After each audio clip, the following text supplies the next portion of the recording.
हर इंसान 'ਚ ਇੱਕ ਖਾਸ ਗੱਲ ਰੱਖ ਦਿੱਤੀ ਆ, ਲੇਕਿਨ ਇਨਸਾਨ ਨੂੰ ਉਹ ਲੱਭਣੀ ਪੈਂਦੀ ਹੈ। ਮੈਂ ਤੁਹਾਨੂੰ ਇੱਕ ਇਸ ਬੱਚੇ ਦੀ ਕਹਾਣੀ ਸੁਣਾਉਣ ਲੱਗਿਆ। ਇਹ ਕਹਾਣੀ ਨਹੀਂ, ਹਕੀਕਤ ਆ। ਹਕੀਕਤ ਬਿਆਨ ਕਰਨ ਲੱਗਿਆ ਕਿ ਬੱਚੇ ਨੂੰ ਸਕੂਲ ਦੀ ਇੰਤਜ਼ਾਮੀਆ ਨੇ ਇੱਕ ਲੈਟਰ ਦਿੱਤਾ। ਉਹ ਕਿਹਾ ਜਾ ਕੇ ਆਪਣੀ ਮਾਂ ਨੂੰ ਦੇ।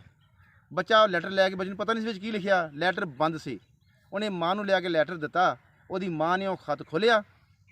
ਖਤ ਖੋਲ੍ਹ ਕੇ ਪੜ੍ਹ ਕੇ ਸੁਣਾਇਆ ਕਿ ਬੇਟਾ, ਇਹਦੇ 'ਚ ਲਿਖਿਆ ਕਿ ਮੁਹਤਰਮਾ, ਤੁਹਾਡਾ ਬੱਚਾ ਬਹੁਤ ਜ਼ਹੀਨ ਆ। ਸਾਡਾ ਸਕੂਲ ਇਸ ਕਾਬਲ ਨਹੀਂ, ਇਹਦੀ ਜ਼ਹਾਨਤ ਤੋਂ ਪਿੱਛੇ ਆ ਕਿ ਅਸੀਂ ਇਹਨੂੰ ਪੜ੍ਹਾ ਸਕੀਏ।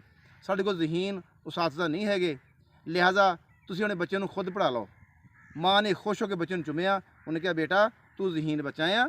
ਇਹ ਤੈਨੂੰ ਤੁਹਾਡੇ ਯਾਨੀ ਕਿ ਸਰਬਰਾਹ ਜਿਹੜਾ ਅਦਾਰੇਦਾਰ, ਉਹਨੇ ਖਤ ਲਿਖਿਆ ਕਿ ਇਹਨੂੰ ਤੁਸੀਂ ਖੁਦ ਪੜ੍ਹਾ ਲਓ, ਅਸੀਂ ਇਹਨੂੰ ਪੜ੍ਹਾ ਨਹੀਂ ਸਕਦੇ।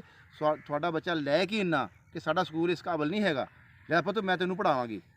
ਫਿਰ ਕੀ ਹੋਇਆ ਜਨਾਬ, ਉਹ ਬੱਚਾ ਪੜ੍ਹਨ ਲੱਗ ਪਿਆ। ਉਹ ਬੱਚਾ ਪੜ੍ਹ ਗਿਆ, ਸਾਇੰਸਦਾਨ ਬਣ ਗਿਆ। ਉਹਨੇ ਹਜ਼ਾਰਾਂ ਇਜਾਜ਼ਤ ਕੀਤੀਆਂ। ਇੱਕ ਦਿਨ ਉਹਦੀ ਮਾਂ ਫੌਤ ਹੋ ਗਈ। ਉਹ ਬੱਚਾ ਵੀ ਬੁੱਢਾ ਹੋ ਗਿਆ। ਘਰ ਬੈਠਾ ਸੀ, ਪੁਰਾਣੇ ਰਸਾਲੇ ਫੋਲ ਰਿਹਾ ਸੀ। ਉਹ 'ਚੋਂ ਇੱਕ ਲੈਟਰ ਮਿਲਿਆ।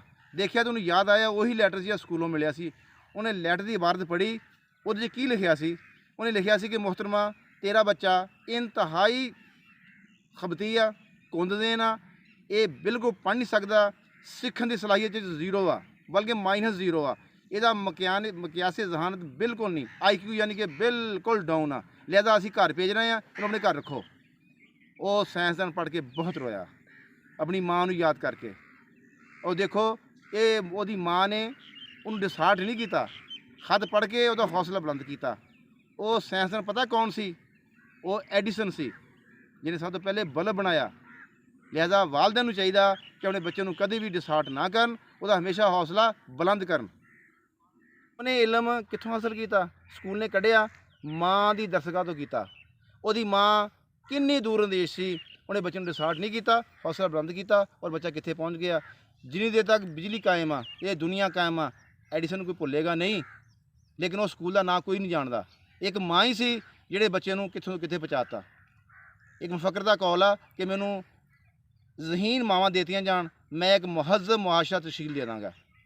ਇਹ ਸਾਡੇ ਸਾਹਮਣੇ ਸਾਰੀਆਂ ਗੱਲਾਂ ਜੋ ਤੁਹਾਨੂੰ ਬਿਆਨ ਕੀਤੀਆਂ ਮੈਂ, ਇਹ ਹਕੀਕਤ ਆ, ਇਹ ਅਫਸਾਨਾ ਨਹੀਂ। ਲਿਹਾਜ਼ਾ ਵਾਲਿਦੈਨ ਨੂੰ ਚਾਹੀਦਾ ਕਿ ਬੱਚੇ ਨੂੰ ਬਿਲਕੁਲ ਲਤਾੜਨਾ ਨਹੀਂ, ਉਹਨੂੰ ਬੁਰਾ ਭਲਾ ਨਹੀਂ ਕਹਿਣਾ, ਉਹਦਾ ਹੌਸਲਾ ਬੁਲੰਦ ਕਰਨਾ। ਅਗਰ ਉਹ ਸ਼ਰਾਰਤ ਕਰਦਾ ਹੈ ਨਾ, ਉਹਨੂੰ